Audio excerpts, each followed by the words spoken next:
Alright, starting a new project. This is a walnut dining table and matching bench with some metal legs. Check out those walnut prices. Wow! So there's the boards for the small bench and for the tabletop. It's really important how the grain looks to me. So I take my time, flip the boards, and trim off the dirty side. After a little bit of measuring and pushing, I figured out that this is how I want it to look. So we do our triangle. Look at how off these boards are. And this is S3S lumber, meaning surfaced on 3 sides. So we're going to have to process it fully and mark it, run it through the joiner, several passes to get that one edge perfectly dead flat. Now you'll have to go easy on me. This is my first YouTube video and I recorded it with my phone. You can see that I oriented this in the wrong direction. Thing is, I fix it later on, so this video is going to have some of the landscape and some of the portrait video, and well, I figured, what the hell. So now that these are all planed, I can line up, mark for putting in some dominoes. And I use the dominoes just to keep these boards from wobbling around when I glue them up. But before I glue them, I'm going to edge joint them, just to get that perfect no gap seam between each boards.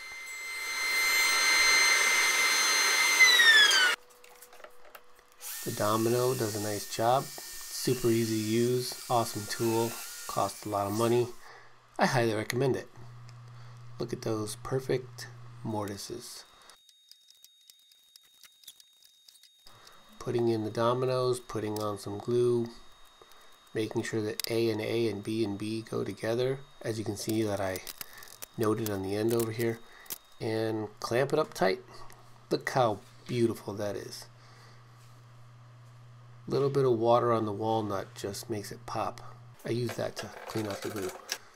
So that sits overnight. I pull it off clamps and we're on to the next step. I'm laying out the boards for the tabletop, and because I have such a wide board, I want to put it right in the middle. It just looks so cool. There's going to be 5 boards and the finished width will be 40 inches. That board in the middle is a little over 13 inches wide, which is why I want to showcase it in the middle. Looks good. Next up, trim the ends, trim to size, and we're off back on the joiner. If you're wondering, this joiner is a little over 16 inches wide. It's the AD741, which means it's 41 centimeters wide. And here I'm taking on the big one, the 13 incher. Fun fact, the wood for the top alone cost a little under $700. I take pretty light passes because this is such a wide board, and if it was too heavy of a cut, the board would want to kick back right into me. Here I've done a cut where it's not sped up, so you can see just how real time it looks when I push a big board over the blades. After one side is joined, we go into planer mode and run it through the planer. This machine has a 5 horsepower motor, so it doesn't really have a problem taking these light cuts even if the board's pretty wide. After that's all set, we do dominoes, which I did not video, and a little bit of edge jointing, and then it's glue up. You might notice that I do this glue up in 2 different phases. So 2 boards glued up on either side, and then I glued those 2 together with the big board in the middle. You can never have enough clamps. Now we're on to fixing some of the imperfections. And this is the fun stuff. This is what makes everything look unique. I like to spray some shellac so that any overfill epoxy doesn't stain the wood. I'm using some West systems, nothing crazy. And first, what I like to do is brush it on. This keeps these imperfections from leaking out air and having super little bubbles. Throw in some pigment, mix it up, and we've got black epoxy, which goes really well with the walnut. I like to use this condiment bottle because when the epoxy dries, it just comes right off. It doesn't really stick to it. And it kind of feels like I'm squeezing ketchup or mustard. Oh, there it is. Real-time epoxy pouring. And that black just looks so cool. I try to fill as much as I can there because the wood is going to absorb it and soak it in. And eventually it'll go below the surface. Fire. Bubbles be gone. Shifting focus back to the bench. The legs have these huge flanges and they just aren't going to fit the right way. So I have to add a piece to this bench.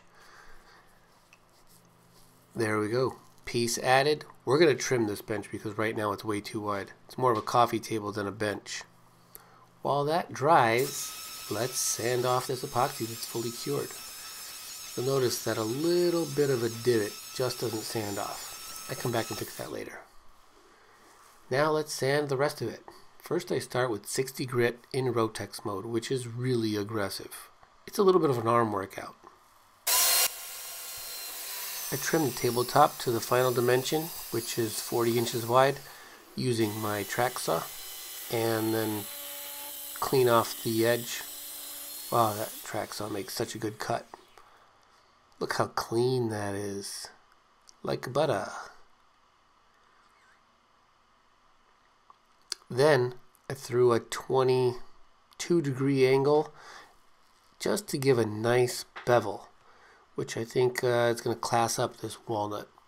Throw a little tape on the edge to prevent blowout, and one quick pass. We've got a nice fancy bevel. Looks real good. Once everything's beveled, I move on to recessing the leg mounting location. This just tucks that flange of the leg in a little bit and makes everything look a little more professional. Nicer ergonomics. Look how nice that fits. I don't want it too tight, just so the wood can expand and contract a little bit. And these legs are going to be attached by inserts, so I started videoing this and I kind of forgot to video doing the actual inserts, so this is as far as I got. Now, silver hardware just doesn't look good on black legs, so I'm using this bluing agent, which oxidizes the metal and turns it a nice black. Now we're kind of on to the detail work, routing edges, sanding, just making sure that everything is nice and tip-top. I spend a decent amount of time sanding because it's that important. I go all the way up to 220 grit. And I've been sanding for a while, so I've got a few tricks up my sleeve. This one's called Walk the Dog. I hit some sandpaper on the bench and prepare this baby for some finish. I'm using Rubio Monocoat, which is a really popular floor finish that a lot of people are using for furniture, and I think it gives the wood an amazing feel with a very good amount of protection.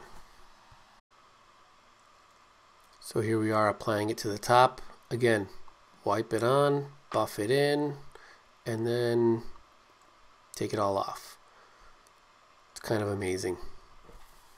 Last step, install those legs, and look at how beautiful it came out. The client chose these legs, and I think he did a great job. Just look at the beautiful grain on this tabletop. Wow! So that wraps up this video and this build. Thanks for following along, and hope we get to do this again soon.